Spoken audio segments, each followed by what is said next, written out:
Escutar. Vamos escutar os povos originários. Vamos celebrar a resistência dessas mestras e mestres, raízes do nosso existir. Vamos reaprender como habitar a vida sem destruir a terra. Estamos nos afogando no que chamamos civilização, que é uma hecatombe ecológica, epistemológica, moral, política e religiosa. Precisamos nos desintoxicar. O diálogo é nosso oxigênio. Os saberes dos povos originários são nossa esperança. Escutar. Carol Potiguara, prazer enorme em recebê-la aqui. Muito obrigada por ter vindo conversar conosco, por ter dedicado seu tempo, sua presença para compartilhar com a gente aqui suas sábias palavras. Bem-vinda. Tia André Caruca, bom dia. Bom dia. Tia Derera Carolina Potiguara. Eu me chamo Carolina Potiguara. Estou muito feliz de estar aqui hoje, nessa manhã, com você, Maíra, com todos vocês aí da cidade de São Paulo, né? Eu falo da cidade de Niterói. E estou muito feliz de estar nesse encontro, trazendo aí um pouco da nossa cultura potiguara, do nosso povo, né, aí para vocês. Tia Coporampá. E é isso. Muito obrigada, Carol. Esses saberes nunca foram tão necessários quanto hoje, né? Sempre foram muito necessários, mas estão cada vez mais, né, urgentes. Então, queria começar, Carol, pedindo para você compartilhar com a gente, contar um pouquinho o que você quiser da sua trajetória pessoal, né? E da trajetória do seu povo, né? Da sua etnia. Conta um pouquinho para a gente o que você quiser contar, Carol, por favor. Então, eu sou Carolina, né? Pertenço ao povo potiguara. Eu nasci na cidade do Rio de Janeiro. Meus avós, minha avó materna, né? A minha história começa com a minha avó materna, Áurea Potiguara. Ela é da região da Paraíba, né? Da região ali próximo a Rio Tinto, Santa Rita. E minha avó, quando veio para cá, trouxe toda a cultura, né, do povo indígena potiguara e me criou assim, né? Dentro de casa, aqui na cidade, dentro dessa realidade. E a minha trajetória, Maíra, ela, assim, eu vivenciei. Minha avó é falecida, né? Eu vivenciei a minha cultura, né, indígena na cidade. Eu tive, eu tive a oportunidade, né, de vivenciar a cultura indígena dentro do âmbito da cidade com os meus avós. E aí é muito engraçado, porque não foi uma escolha minha. Eu fui levada pelo grande espírito, pelos ancestrais. Vou falar sério com você. No ano de 2005, 2006, eu fui convidada por professores da UERJ, militantes da causa indígena. Minha história começa com forte ativismo indígena na cidade do Rio de Janeiro. E no ano de 2006, as etnias Guajajara, Pataxó, Potiguara, Guarani, Chavante, que moram Sateré-Maué, Cricati, Craô. No ano de 2006, a gente se reuniu, né, e decidimos ocupar lugares, fazer um movimento de ocupação urbana.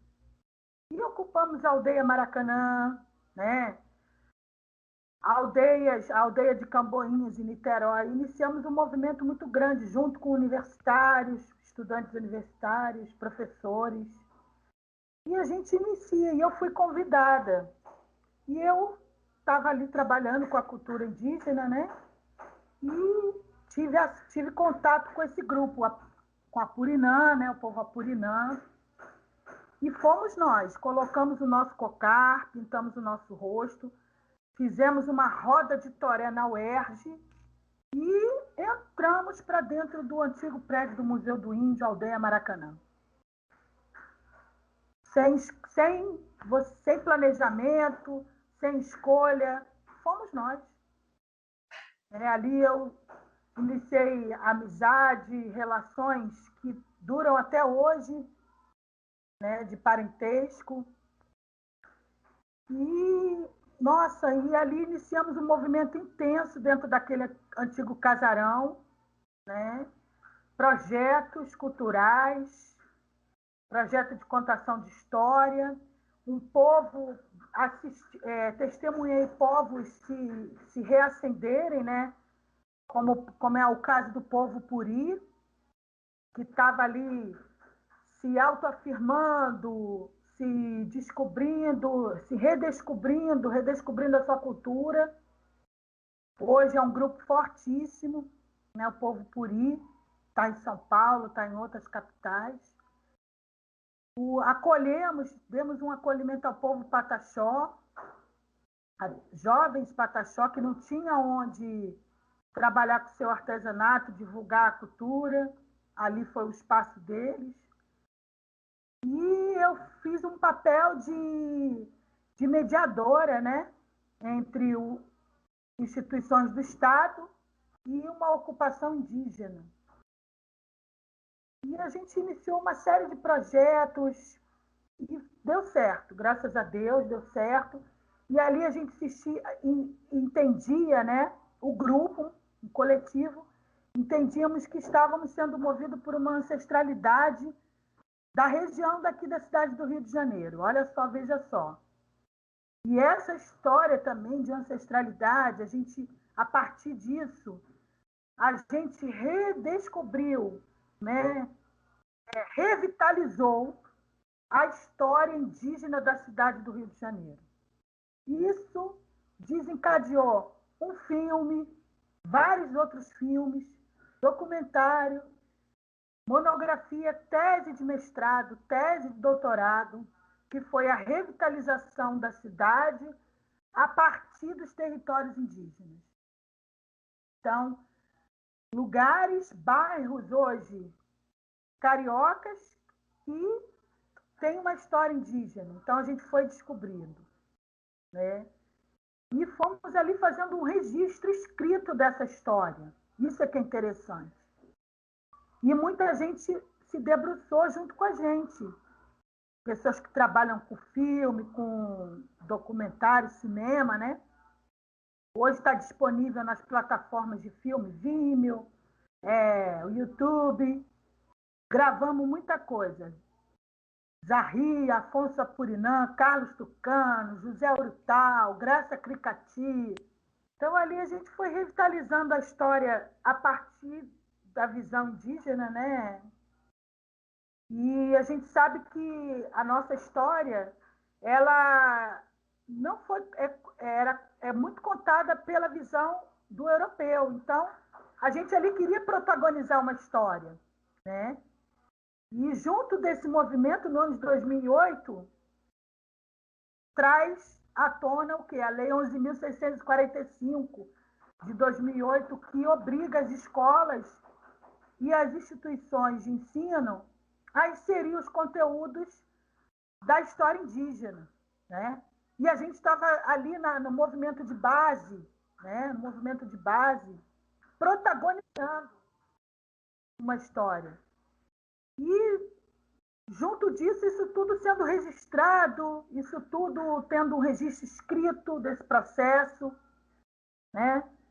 Nós não somos os indígenas da década de 60, da década de 50, né? E nem indígenas que estão nas suas aldeias. Logo depois, a coisa foi acontecendo sequencialmente. Logo depois, eu, Carolina, sou convidada. Eu fui convidada pela UF para escrever esse processo, né, da Faculdade de História aqui na UF. Fui convidada a escrever sobre isso pela minha monografia. O Departamento de História aceitou. Escreve, por favor, esse ativismo, o que esse protagonismo indígena está querendo dizer, e está olhando sobre a história do Brasil e sobre o momento do descobrimento, né, Então, fala sobre isso na sua tese. Depois disso, eu concluí a minha monografia, fui convidada também para o museu, para estudar no Museu Nacional, na UFRJ, a pesquisar sobre línguas indígenas. Então, fiz o meu mestrado também na UFRJ, nesse trabalho de revitalização de línguas indígenas.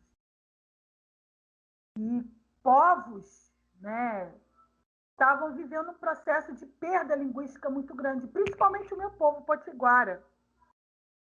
Meu povo potiguara tinha uma demanda, que era uma demanda de revitalização de língua do tupi antigo, que nós somos um povo que temos uma perda linguística muito grande por causa do processo colonial. O português é muito falado pelo nosso povo, e o tupi, que é a língua materna, sendo falada e sendo escrita e sendo ensinadas no espaço da escola.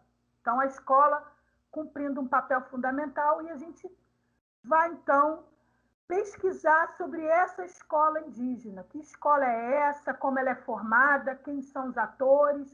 Como é que é o currículo dessa escola potiguara, né?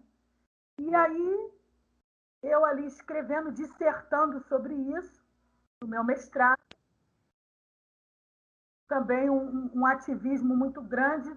Nesse processo, nós, estudantes da UFRJ, somos convidados também para ir para os Estados Unidos, para estudar sobre a revitalização, e fomos nós para os Estados Unidos, para a Smithsonian, e fomos estudar a revitalização de línguas indígenas. Então, eu faço parte hoje, atualmente, Maíra, eu trabalho com processos de revitalização de língua indígena, isso no âmbito acadêmico, né? Eu penso isso no âmbito acadêmico. E sobre educação escolar indígena. Faço parte, junto com a minha querida amiga Eliane Potiguara, da Rede Grumim de Mulheres Indígenas Potiguara, né? Que é graças ao trabalho das mulheres indígenas potiguara que muita coisa está viva hoje da cultura, né? E o nosso ativismo está muito ligado à parte da literatura, da escrita poética, da parte acadêmica, do magistério, né? A inserção das mulheres indígenas está muito ligado a isso. Então, eu estou nesse grupo, né? E estou aí trabalhando. Hoje estou construindo ali junto com os professores e gestores de educação o currículo indígena, ajudando a pensar e a estruturar essa escola indígena do povo guarani, que é o povo irmão, né? Que hoje está dentro do território de Maricá, foi gentilmente acolhido, né, pela política pública da gestão da cidade, e, de fato, né, dão atenção ao povo indígena, com política pública de fato, né, não é uma questão só de fala, de fato, as famílias, as crianças, os jovens, os idosos são assistidos nesse município. E a gente fica lá construindo dia a dia, né, graças ao carinho, né, dos gestores de educação, dos gestores daquela cidade. É um trabalho lindo, um trabalho de amor, de dedicação, porque são anos de sofrimento, né, Maíra? A gente tem aí 520 anos, né, de colonização. A gente estávamos, né, na invisibilidade, no silenciamento, na passividade. Então, a gente teve que encontrar formas, né, de lutar, de sobreviver, de sustentar. A gente acompanhou aqui a luta do povo pataxó tentando sobreviver na cidade, trabalhando com o artesanato aqui, trabalhando com a pintura, com o grafismo, dando força a esse grupo, porque senão a cultura morre, né? Não pode morrer, né, Carol? É o que você está falando, assim. Que lindo o seu trabalho, né? Que potente, que forte, que importante. Ainda bem, obrigada. Acho que o mundo tem que agradecer você e as mulheres potiguara e todas as mulheres indígenas que estão aí na luta, na batalha mesmo. O mundo precisa de vocês, né? Não só os povos originários, como os não índios também, né? Acho que como é que é mesmo o nome que vocês... Juruá, né? Os Juruá, juruás. Juruá. Os juruás, porque tem uma ignorância muito grande, né? E acho que os juruás não se deram conta ainda, muitos não se deram conta da importância dos saberes de vocês para o mundo como um todo, né? Então vocês lutam pela sua cultura, vocês lutam para a manutenção da existência de vocês e desses saberes, mas o mundo todo se beneficia disso, né? Com certeza, o mundo todo fica mais rico, o mundo todo resiste a essa opressão, a essa hegemonia, a essa destruição da terra. Né? Então, aqui, como mulher branca, eu queria agradecer você por isso que você faz. E queria que você contasse um pouquinho mais, Carol, me chamou muito a atenção, e na nossa outra conversa com o Pacari Pataxó, para quem quiser conferir, também tem um vídeo aqui no canal, ele mencionou algo que eu acho que você também, né, também traz para nós, que é o preconceito em relação à pessoa indígena dentro da cidade, em contexto urbano, né, como é difícil resistir a partir desse preconceito. O que você pode contar para nós sobre isso, Carol? Isso é forte mesmo. Nós vivenciamos, de fato, o preconceito, né? Quando a gente, muitos locais, quando a gente anda na cidade, a gente tem que esconder as nossas marcas de identidade, né? O povo indígena tem muito isso, as marcas de identidade, que é o cocar, que é o brinco, o colar, a pintura, né? E até mesmo, poxa, se eu quiser estar com a minha roupa indígena na cidade, como é que andar, né, com a roupa indígena? Então a gente tem que esconder muitas vezes, muitos momentos a gente tem que esconder para ir no shopping. Tem locais que têm um olhar diferenciado sobre a gente e eu acho que é importante, por isso que é importante a gente estar falando nas redes sociais, né, na mídia, sobre isso, porque a gente, de fato, enfrenta um preconceito, sim, um racismo institucionalizado, está introjetado, né, na cabeça de muita gente. Então, mas eu acho que, ao mesmo tempo, por isso que eu acho que é importante o Juruá, né, o povo Juruá, o povo da cidade, conhecer, para tirar uma série de preconceitos que tem na cabeça, né, de conceitos que já estão consagrados sobre o povo indígena, que é um povo pobre, que é um povo sujo, que não sei o que é preguiçoso, que o povo cigano também vivencia, né? O povo... Vários têm essas diferenças, né? Então, assim, aprender a lidar com a gente, né? E aprender a aceitar o povo indígena, mesmo que na cidade, né? E a gente só leva beleza, só leva coisas boas. A briga também, Maíra, é muito pela questão do território, sabe? De que achar que nós estamos na cidade para roubar o território do branco, as coisas do branco. Né? É triste. Sendo que foi, né, Carol, o branco que roubou o território de vocês, né? E que continua roubando na cara dura, né? Na cara larga. E agora, em tempos atuais, de um jeito ainda mais explícito, né? Então, é isso, né? Vocês foram roubados, foram, né, violentados ao longo desses 520 anos e ainda são, né? E agora vem dizer que vocês querem roubar o território dos Juruás? Como assim, né? Não. Então, a gente vivencia mesmo. E temos que aprender, né? Tem um cacique amigo meu que ele fala, não pode chorar, abaixar a cabeça, introspectar essa noção de coitadinho, que o índio é coitado. Ah, coitadinho do índio. Não. A gente viu, a gente tem várias histórias, né, que marcaram, como, por exemplo, do Galdino Pataxó, que estava ele todo trajado, com a roupa indígena, parado no ponto de ônibus, né? Ele estava parado no ponto de ônibus de madrugada e ele estava lá com os elementos da cultura dele, do povo pataxó, e foi brutalmente assassinado. Então, assim, a gente tem que ter alguns cuidados. Hoje a gente tem uma legislação, Maíra, própria, que nos protege.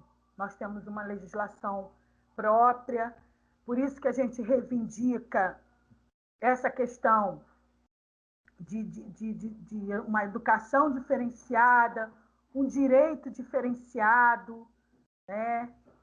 E a gente escolhe mediadores, né? A gente também tem o Juruá como amigo, né?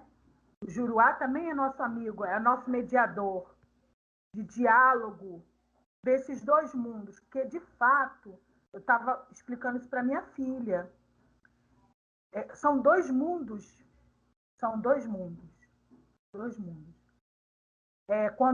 Quando nós visitamos esses espaços religiosos do Juruá, ou católico ou evangélico, e a gente leva, às vezes, uma palavra e uma abordagem nossa, indígena. Então, a gente vê que há uma diferença, eles percebem, né? E a gente fala para eles, ó, são dois mundos que convivem, né? O mundo indígena e o mundo branco. Para o índio, tem indígena que não tem amadurecimento para suportar isso, sofre na cidade. Então, escolhe o espaço da aldeia para viver e prefere acordar de manhã, fazer o cachimbo, viver como o índio. E não gosta muito de viver na cidade. Gosta de comer o aipim que planta, né? Tomar o café que planta, fazer o seu timbera, acordar de manhã, fazer uma oração. A oração que o povo indígena faz com instrumento musical, né? É muito coletivo, é o grupo. Essa relação que a gente tem com a noite, né? Com o céu, com as estrelas, com o sol, né? Com o sol, a relação que a gente tem com o sol, com a lua. Porque tem gente que olha e fala assim, nossa, o índio na cidade parece até um alienígena, né?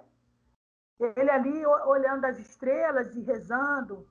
E a gente fala, a gente se guia pelas estrelas, a gente olha para o céu para ver como é que vai chover e até fazer uma oração para as crianças, meus filhos em casa, quando estão chorando, eu faço uma oração com a lua, eu faço uma oração com o sol para me trazer coisas boas, energias boas para mim, para me acalmar. Eu faço uma oração com o sol, né, com a sola dos meus pés. Eu faço uma oração dançando, né? E é diferente do não índio. E eu mantenho isso, né? É a minha psicologia, o que me acalma. Passando mal, faço um chá, a gente mantém o conhecimento das plantas, né? As plantas, a natureza, essa relação que a gente tem com a natureza está viva, a gente sobrevive através dela. Então, eu estava na cidade de Maricá, estava dentro da mata, tirando bambu, tirando fibra natural para fazer meus brincos, meus colares, minhas mandalas, olhando o mar, fazendo uma oração nossa. Então, isso tudo, entendeu? Então, não é fácil, Maíra, ser índio na cidade, Eu tá? imagino, né? É isso que você está falando, né, Carol? Que não é porque você está na cidade que você se desconectou da terra, que nem o Juruá fez, né? O Juruá vive na cidade e se desconectou da terra, né? No mais das vezes, claro que não todos, mas na sua maioria, assim, como modo de vida mesmo, né? E você está dizendo que você está na cidade, vocês estão na cidade, mas trazem essa conexão, né, com a terra, com a natureza e realimenta isso. Imagino que seja difícil porque o ambiente não é propício, né? Mas que vocês trazem em vocês essa conexão, né?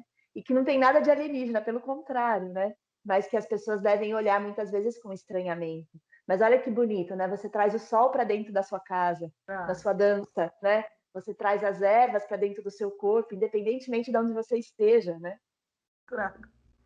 É isso que é preservar a cultura, preservar a etnicidade, né? Trazer, manter. Quando a gente fala cultura indígena, cultura, mas o que é isso, né? O que é isso? É isso, é a nossa oralidade própria, a nossa língua, a nossa sustentabilidade, nosso trabalho que é através da nossa produção de artesanato,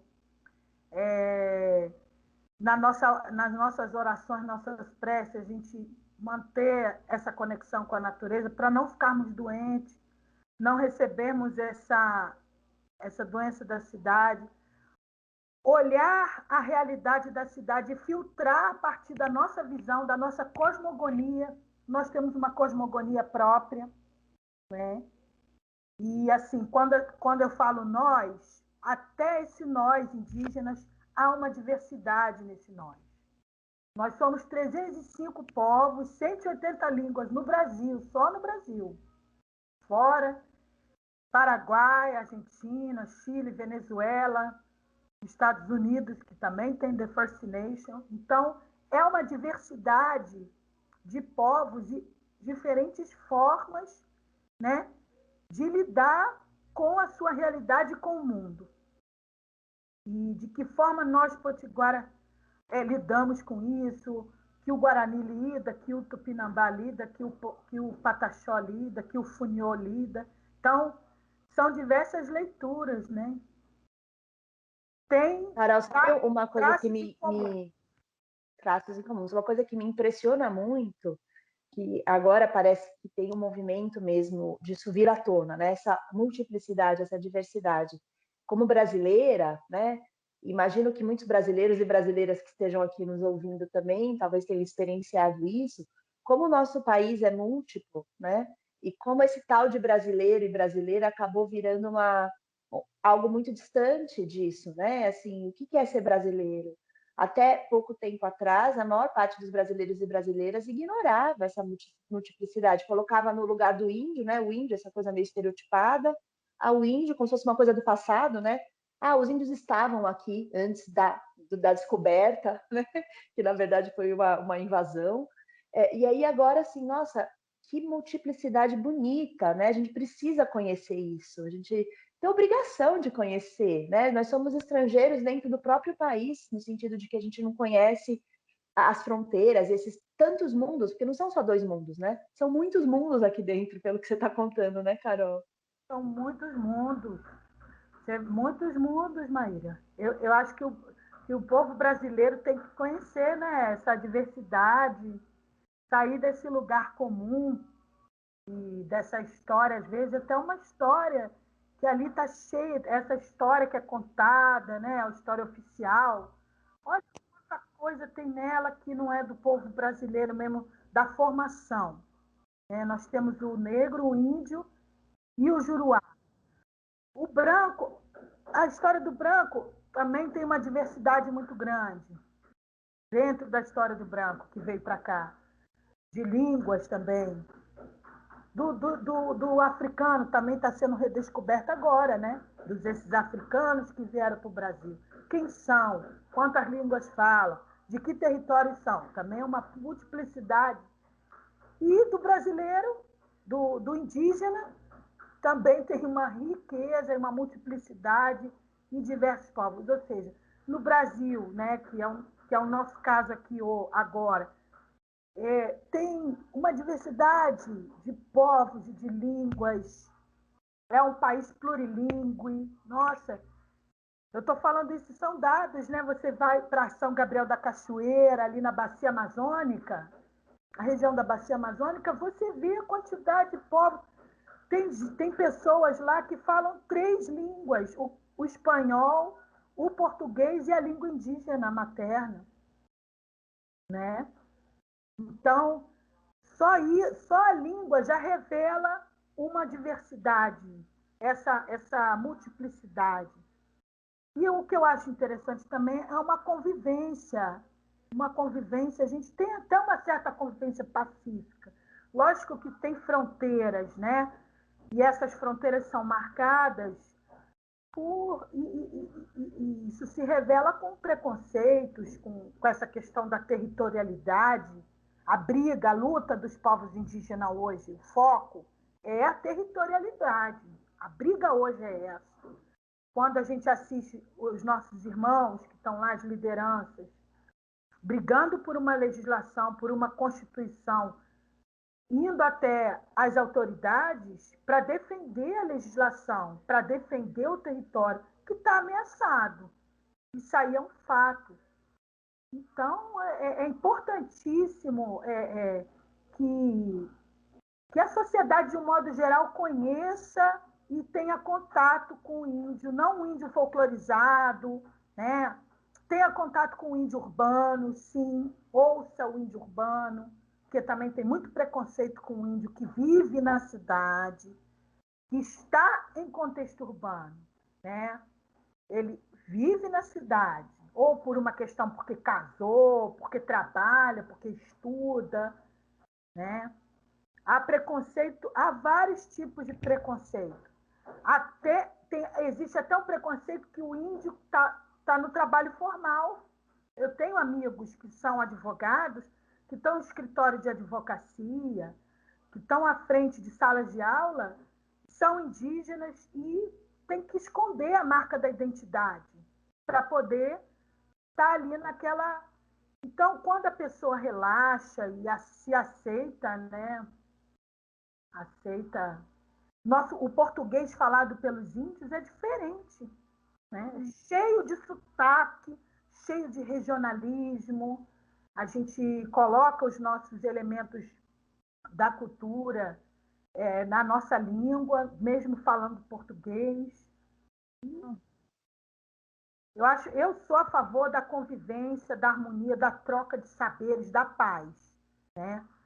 Da política da paz, né? Do ecumenismo das religiões. Eu estou junto com um grupo.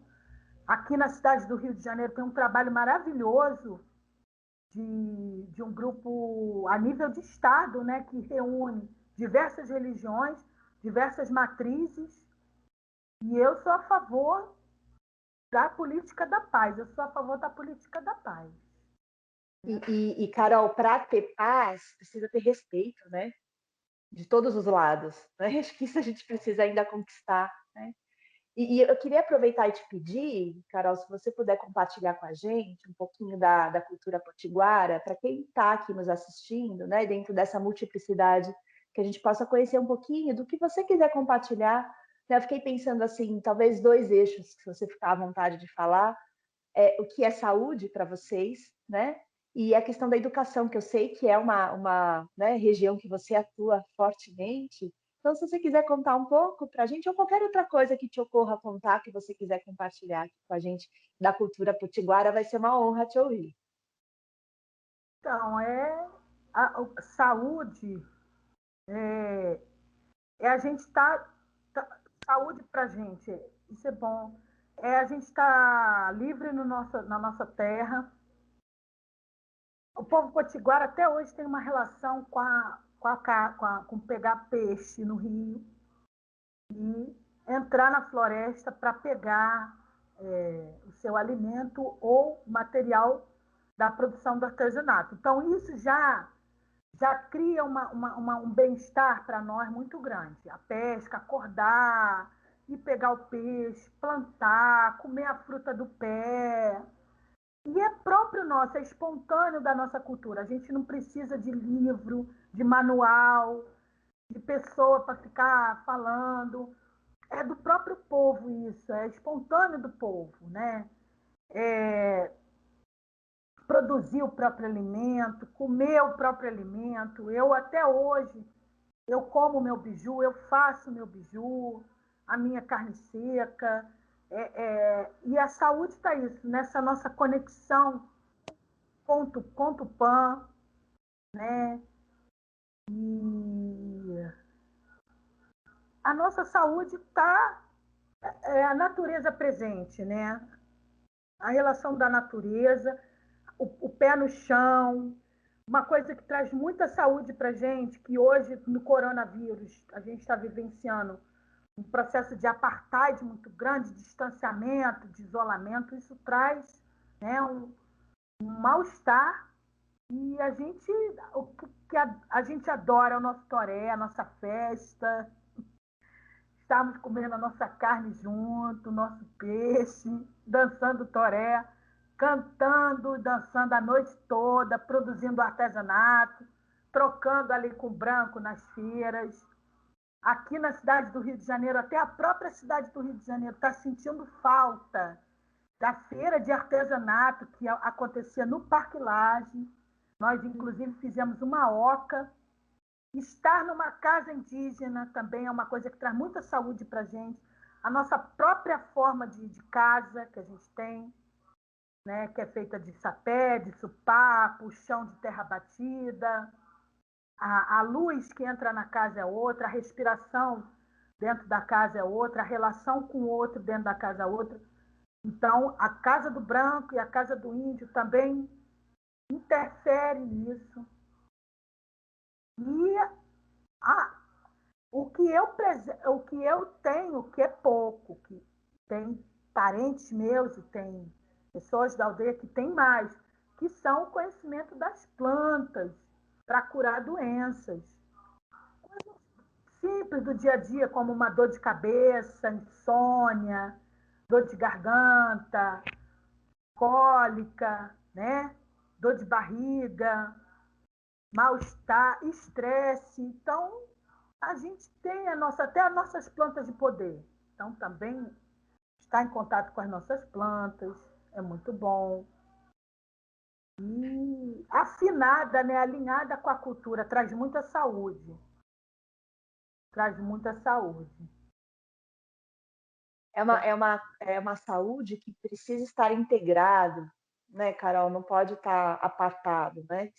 Se tiver apartado, adoece, né? Tem que estar integrado com o ambiente, com o que não é o humano, né? As ervas, a natureza, o sol, a lua, a terra. Se tiver desconectado, adoece, é isso? É isso, é isso. É isso sim. É diferente, a gente sente, a gente dorme diferente, as crianças crescem diferente. E é lindo. É lindo, nossa espiritualidade, a nossa espiritualidade. A gente preenche esse vazio existencial, que muita gente, nossa, que vazio existencial, fala para mim, né? Nossa, você sente um vazio existencial. Eu falo, nossa, como eu preencho isso? Cantando patupã, em contato com a natureza, né? E a gente tem a gente tem até uns cantos, umas rezas, que se a energia estiver ruim, a gente muda ali no próprio dia, né? A gente já é sempre perto da criança. Os Guarani têm uma sabedoria muito boa que é Quiringué. Quiringué é o espírito da criança. Então, a gente está sempre também perto das crianças. As crianças indígenas, elas revelam muito a vitalidade da cultura, né?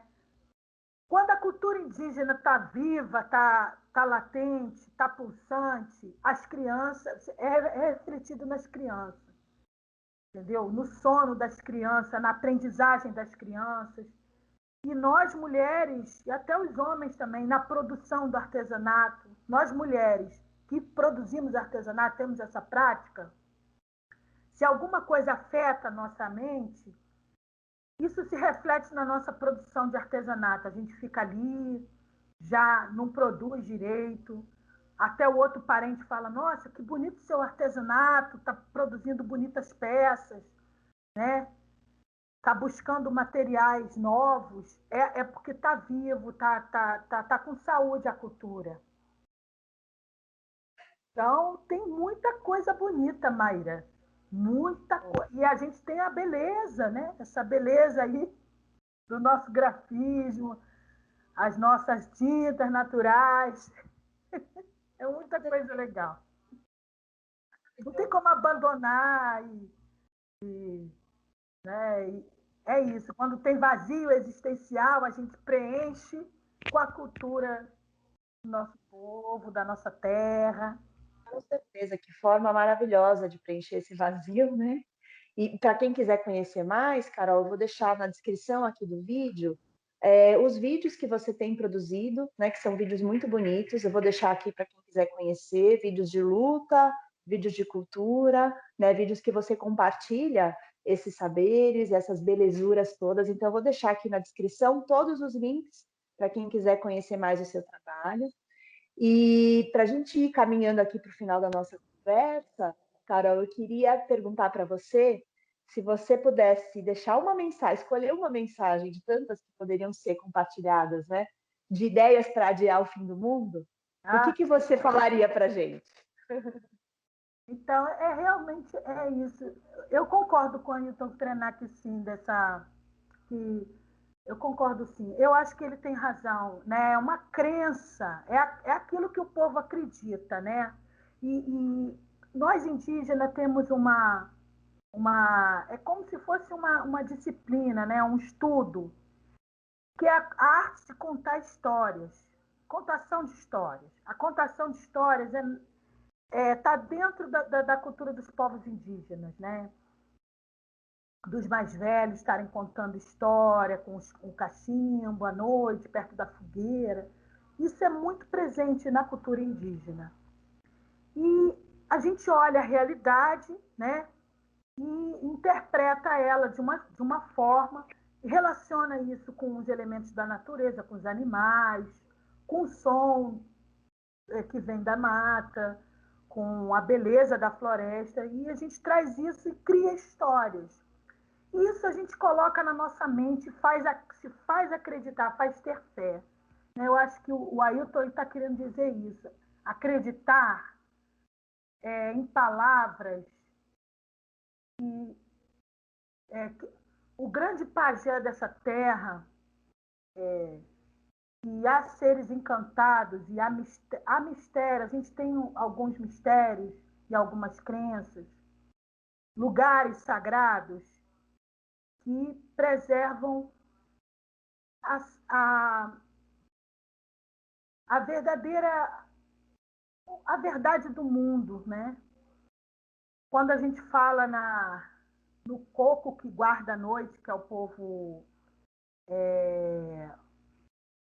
Munduruku, tem uma história da lenda que guarda a noite, a lenda do surgimento do mundo, né? Que é a relação do sol, o casamento do sol com a lua, que é uma mitologia do Tupi-Guarani. Então, essa relação, essa crença nessa espiritualidade, nesse lugares sagrados que tem dentro da natureza, isso movimenta um outro pensamento, sabe? Aí você ouve uma história contada pelo branco que fala assim, olha, tudo vai se acabar em água, todo mundo vai morrer. Então, assim, para nós indígenas, né? Olhando assim, a gente não embarca muito nesse pensamento. Não embarca não. A gente vai, lembra do canindé sagrado, né? Dos mistérios que tem perto da árvore. Tem árvores sagradas presentes, sabia, Maíra? Pé de árvore sagrado. Que a gente fica perto da árvore, da planta, fecha o olho, junto assim, e enxerga uma outra realidade. Carol, então você está me dizendo Então, assim, assim, eu acho. do que faz parte desse que falam, né? Aqui na cidade chamam de xamanismo indígena. A visão que nós temos sobre o mundo tem que ser uma visão da fé, tem que ser uma visão de acreditar de que esse mundo é possível, sim, que aqui tem a cura para muitas das doenças que nós estamos vivenciando, né? Porque a ideologia, a ideologia que tem dentro do capitalismo, né, ela tem uma perversidade ali dentro muito severa. Inclusive, uma delas traz a, a expropriação e o extermínio de muita coisa. Então, ser embalado por nossas histórias, pela nossa crença, acho que isso que o Ayrton Krenak estava querendo dizer, né? Que quando ele ouve o som das estrelas, o som dos animais, e lembra das histórias dos antepassados, lembra das memórias, das histórias, das nossas lendas, a gente entra numa outra vibração mais positiva, né? Que bonito, Carol. Você está me dizendo assim que esse respeito ao mistério Isso, pode nos salvar dessa hegemonia destrutiva capitalista. Daria para a gente resumir toda essa belezura que você falou? exatamente. A nossa cosmovisão, ela vai te levar a uma crença num mundo possível, um mundo que é baseado em seres mitológicos mesmo, que a gente acredita, na força das plantas, que trazem a cura. Muito bonito o trabalho do povo, os povos indígenas do Acre, né? Iauanauá, Runicuim, eles têm uma outra visão. Tem dias que a aldeia está fechada e todos estão em comunhão, rezando e ouvindo o som do universo e o som da floresta. Então, eu acho que a gente tem que preservar isso. O Ayrton Krenak está fazendo uma defesa, uma resistência, né? Uma resistência. E eu ouço nessas palavras que você compartilha aqui com a gente, Carol, eu ouço ressoar a palavra esperança. Ah, sim. É preciso esperança. Eu falo isso. Quem me falou isso foi um grande pajé amigo meu. Né? Eu tive convivência com Sapaim Camaiurá, um grande amigo de luta aqui na cidade. E ele falava para mim que é preciso ter esperança, que muita coisa iria acontecer, né?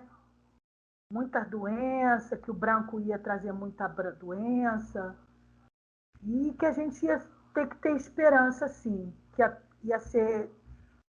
E esse movimento de resistência iria aumentar e todos nós teríamos que estar juntos. Ele enxergava as coisas, o pajé, ele via as coisas, né? Então, ele falava, as palavras dele era essa: é preciso enxergar com outro olhar, Carol, é preciso ter esperança. Então, a fala dos pajés nos motiva a ter esperança, Maíra. Esperança e resistência, né? Isso, esperança e resistência. Sempre, sempre, sempre, sempre. Então, eu Não acho que faz. com essas duas palavras fortes, né, e tantas outras palavras sábias e belas palavras que você compartilhou aqui com a gente vai encerrando essa conversa, mas não por falta de belezuras para compartilhar, né? Poderíamos ficar aqui conversando dias. Eu gostaria de te ouvir por dias e dias e dias e dias, mas a gente guarda esses outros assuntos, esses outros temas para outras conversas. Eu queria te agradecer muito, né, pela delicadeza da sua presença, pela inspiração que você compartilha aqui com a gente. Muito obrigada, Carol, por ter estado aqui, por ter dedicado seu tempo, sua presença, sua energia aqui com a gente. Eu vou deixar todos os vídeos, o seu Instagram, tudo linkado aqui embaixo na descrição, né? Para quem quiser conhecer melhor o seu trabalho, eu recomendo que o faça, porque é um trabalho belíssimo e potente e importante, urgente nos dias de hoje. Então, os mundos todos que vivem aqui no Brasil agradecem a sua força, a sua luta, a sua energia, o seu gesto. Carol, muito obrigada. Em Monguetá, em Monguetá. E eu espero que vocês que estão aí fazendo o trabalho de vocês, né? Vocês também têm muito a contribuir, né? Reunindo essas nossas vozes. Vocês têm também um trabalho aí para fortalecer o índio, o não índio. Vocês têm um papel fundamental. Eu gostaria de agradecer, Maíra, a você, a toda a sua equipe, a esse trabalho, a estar ouvindo nós, povos indígenas, eu, Carol Potiguara, que faço, né, esse trabalho aqui na cidade, estou aqui na cidade na Resistência. Não estou sozinha, estou com os meus parentes Guarani, os meus parentes Pataxó, Guajajara, e com os meus antepassados, e quero passar essa força aí para vocês, tá? Muito obrigada. Em Monguetá, o Coab. Obrigada. Obrigada, Carol. Monguetá.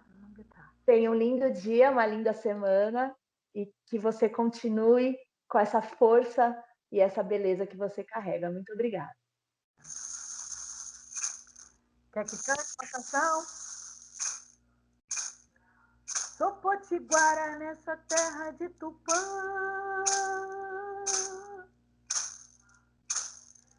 Tem uma arara, caraúna e um chachel, todos pássaros do céu, quem me deu foi Tupã. Sou potiguara.